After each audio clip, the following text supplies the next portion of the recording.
share my screen, get this going. Is everybody seeing the slide? On the slide, looks great, thanks. Okay, great. Well, thanks again. And I have this morning for you just about a dozen slides to show, but last month we ran a little short on time for that, so I really appreciate the chance to just move it for today. I think this will be able to do it justice this time. If anybody, again, if anybody has questions, I'd be glad to try to answer, but first wanted to just kind of give an overview of the big picture. And at its most basic, we have a great new chance now to get trains running to Madison, and it's mainly thanks to the bipartisan infrastructure law that passed about a year and a half ago, which provided $66 billion for passenger rail over a 5-year period. This is just an unprecedented amount of funding, at least in modern times. It's more money than Amtrak has ever had before, or that passenger rail in the US has ever had before. As this quote shows, President Biden hit the road a couple of months back to talk up what the bipartisan infrastructure law can do for train service in our country. And our challenge here in Madison is to make the most of this new chance and to make sure that Madison gets on the map. And I said I wanted to talk about the big picture, and in service of that, I hope you don't mind if I say just a bit about the organization that I work for and our goals. The High Speed Rail Alliance is a nonprofit organization.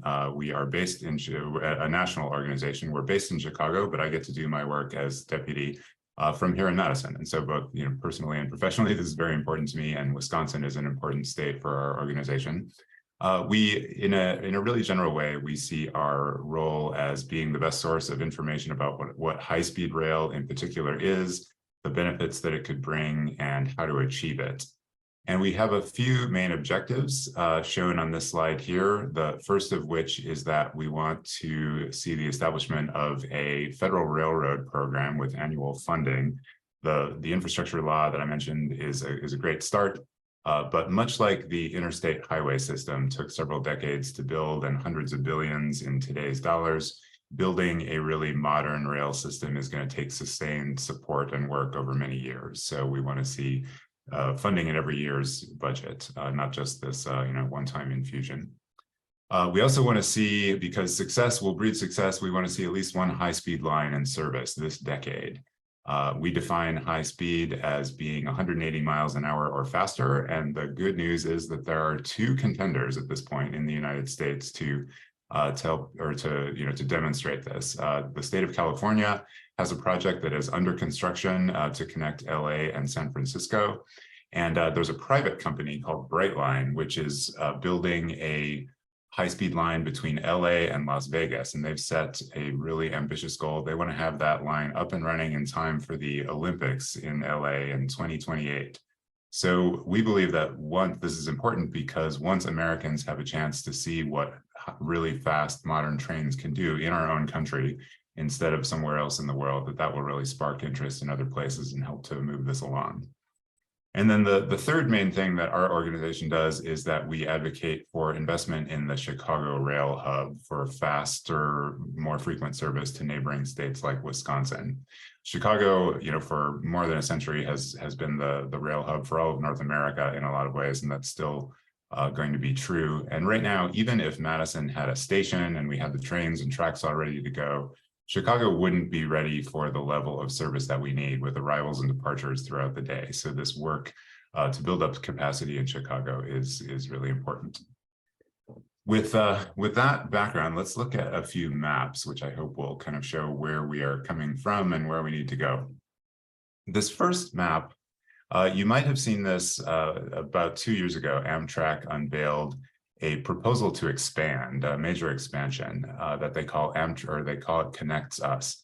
This slide that we're looking at here zeroes in on what they proposed for Wisconsin. It's got some great new service. The light blue lines show service that would be completely new. They have a line going up to Green Bay through the Fox Cities. They have a line coming into Madison and then continuing on up to the Twin Cities. And then there are lines for Eau Claire, and though it's a little bit cut off, there's one that goes up to Superior. So this is great, and we should absolutely do this. It's a huge improvement over what we have today. But let's look even further ahead and be more ambitious. This next map it's a little bit more abstract, but in some ways, I think this one is even more exciting. This map summarizes a study that the Federal Railroad Administration, the FRA, conducted over a period of several years. Most of the work was actually done before President Biden took office, so this is not just an Amtrak Joe initiative. It's something that's been playing out regardless of who's been in power in Washington. And what the Federal Railroad Administration did was they looked at a 12-state region for the Midwest, the population centers, and they projected where they saw, or they studied where they saw the greatest potential ridership. And what they're proposing is a rail network that looks something like this. And it's got great news for the whole Midwest. These teal lines kind of going out to the east and south of Chicago show much faster and more frequent service than we have today. For example, they're proposing at least 16 trips a day between Chicago and Detroit, making that trip in just about 2 hours. Similarly, for between Chicago and Indianapolis, which has essentially no service today. But the good news for us potentially is that the line that they saw as having the greatest potential is the one that runs between Chicago and the Twin Cities, via Milwaukee and hopefully via Madison. They envision 24 round trips a day and a total trip time between Chicago and St. Paul of just 3 hours, which would obviously be much faster than you can make that trip in a car, and would really be competitive with flying as well. So this is, really, I think, a really exciting and ambitious vision for where we could be headed. But it's just a gleam in the eye at this point. Our current reality looks like this. We have between Chicago and Milwaukee, it's one of the most successful train routes in the country right now. It's called the Amtrak Hiawatha. It runs between Milwaukee and Chicago, and it has for many years. But it makes 7 round trips a day, and again, only between that pair of cities with a few stops along the way. And then between Chicago and the Twin Cities, there is 1 train a day right now in each direction. It actually goes all the way out to the West Coast. But it passes through cities like Columbus, Portage, the Dells, Toma, etc., but not Madison. And soon, maybe as soon as this year, there's going to be 1 more train on that line, which will just go to the Twin Cities and back. So it should have a more convenient schedule and be more reliable than that one that goes all the way out to Seattle and Portland. But it's still not going to come through Madison. And so we need to make sure that whatever gets built does not continue to bypass Madison. The path of least resistance does not run through our city, unfortunately, so we're going to have to work for it. To get there, to get trains running to Madison and to get this more ambitious system, there are a few key steps, and a couple of them are already done. The first is the FRA last year, well, the bipartisan infrastructure law for the first time gave a new role and new importance to leaders at the local level. So far, a lot of this work has been done federally and at the state level. But the FRA last year invited leaders in communities all over the country to submit letters of interest in new train service. And the response was enthusiastic, especially from here in Wisconsin, where leaders of more than a dozen municipalities submitted letters to the FRA. Wisconsin really kind of punched above its weight in this regard. So it's a great demonstration of how eager people here are to get some new train service running. And our mayor here in Madison led the way on an effort that sent a joint letter with the cities of Watertown and Pewaukee to get that service running between Madison and Milwaukee. So we are we tossed our hats into the ring. The next step is the infrastructure law created a new program called Corridor Identification and Development.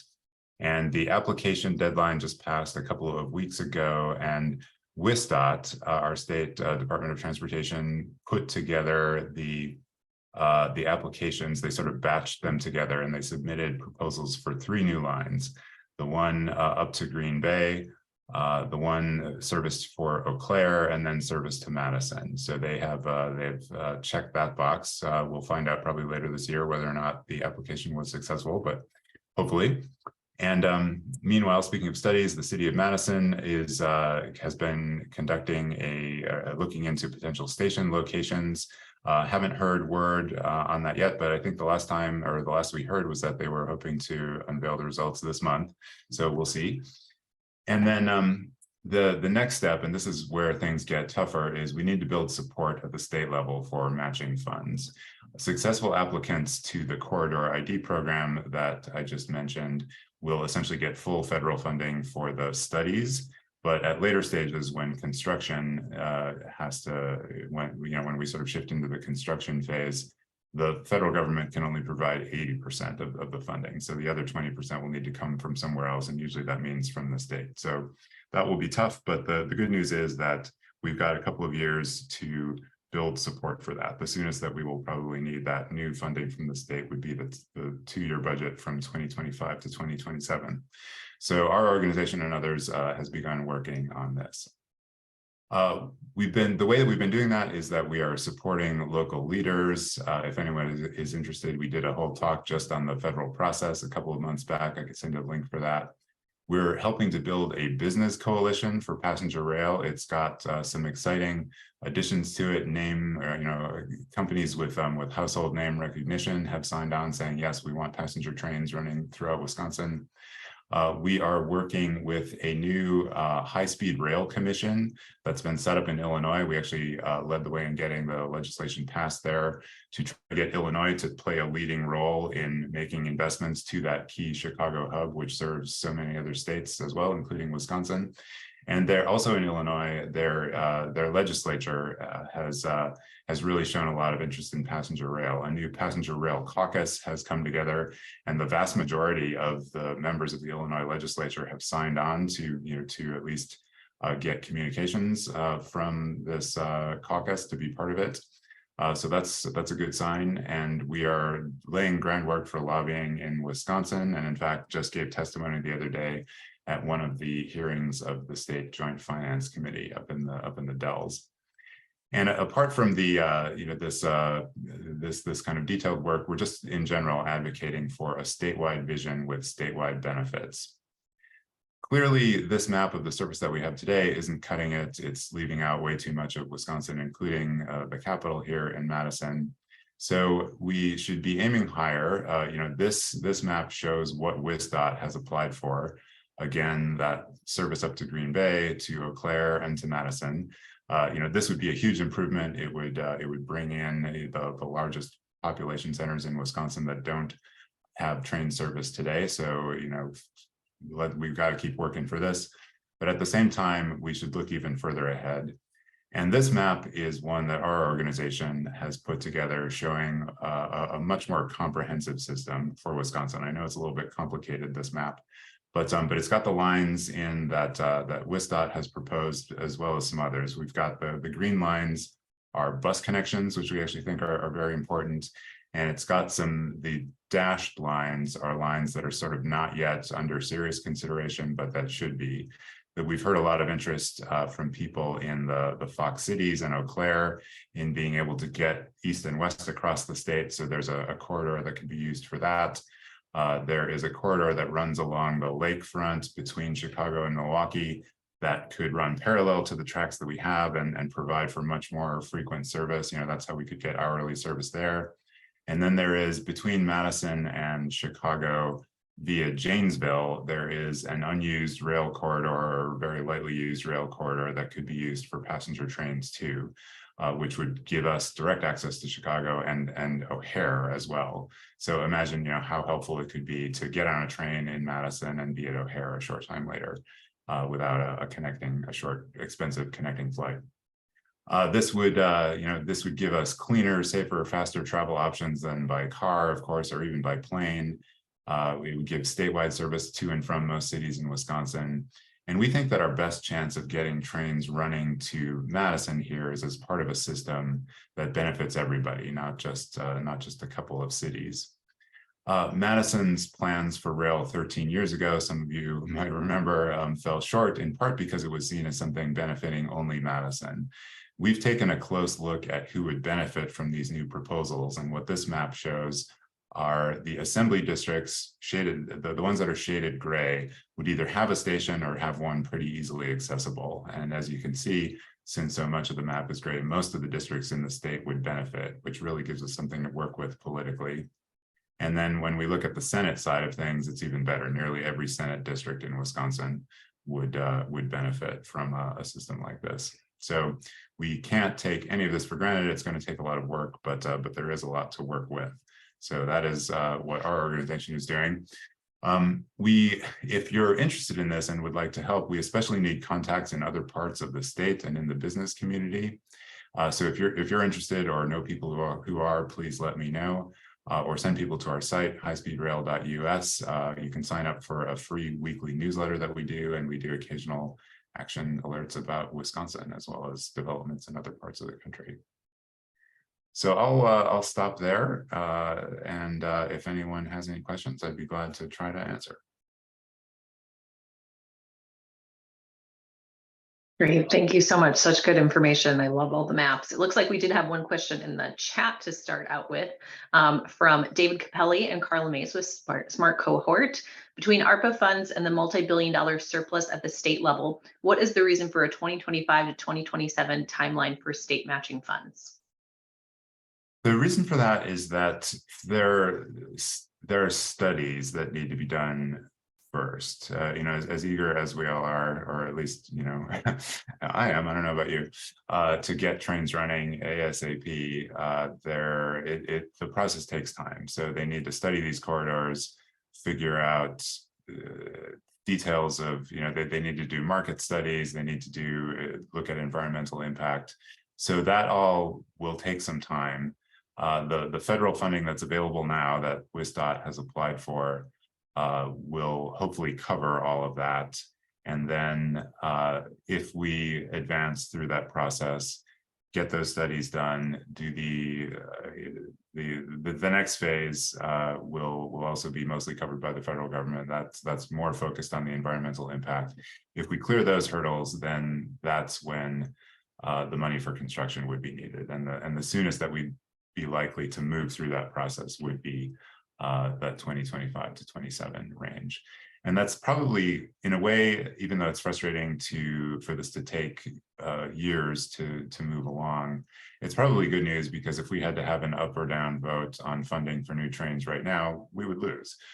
So that 2 years, frustrating as it can be for those of us who want the advantages of these trains, it gives us time to build the support that we need. So we're going to do everything that we can to do that.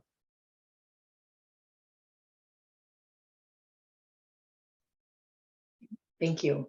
Follow-up questions on that or additional questions? It looks like Steve's got one. Go ahead. Good morning. Yeah, good morning. Thanks for this presentation, Chris. This is really good. Say more about what we can do as a state to influence bipartisan support in our state legislature and state senate for passenger rail throughout Wisconsin, not just talking about the train station in Madison. Yeah, well, thanks, Steve.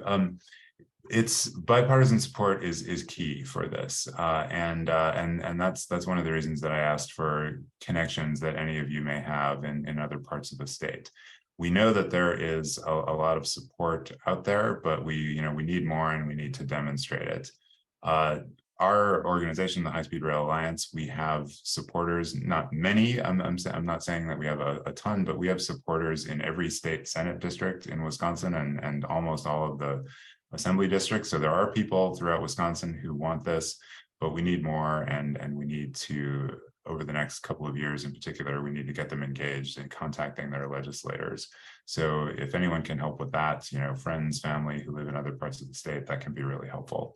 There is, since you asked, Steve, about bipartisan support, that's absolutely key too. This is not going to be something that can be done by just one party.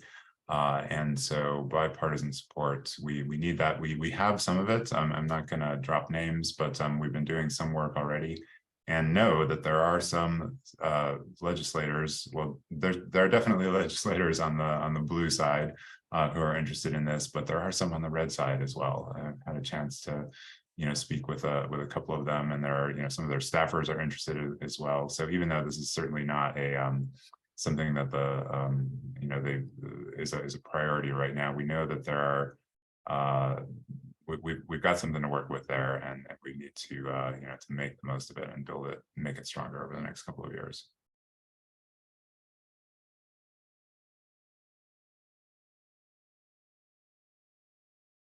Great, thanks. So it sounds like sending people your way, and also probably subscribing to that newsletter that you mentioned on your website to hear about action alerts. That's a good way to stay connected, right? Right. And I see Susan's question in the chat. Are we working with the League of Municipalities? No, but it sounds like we should be. I'm not too familiar with that organization, so I'm going to write that down right now. And Susan, if you have any particular advice, maybe let's connect offline. Yeah, I actually, I think you do need to, I want to put it that way. You'd like talking to Jerry Deshane. He's somebody that I know I worked with when I was at DMI before on some of this rail stuff. And he could give you really good information on the areas that can really help support this, that in a bipartisan way, especially like, Thank you. yeah, in La Crosse and stuff like that. Okay. Okay, yeah, thank you. I don't know Jerry, so yeah. Yeah, he's I'll send you his info. He'd be Okay. happy to talk to you. Yeah. Okay. Great. Thanks. All right. Well, unless there's any other questions, thank you for the chance to present. Thank you.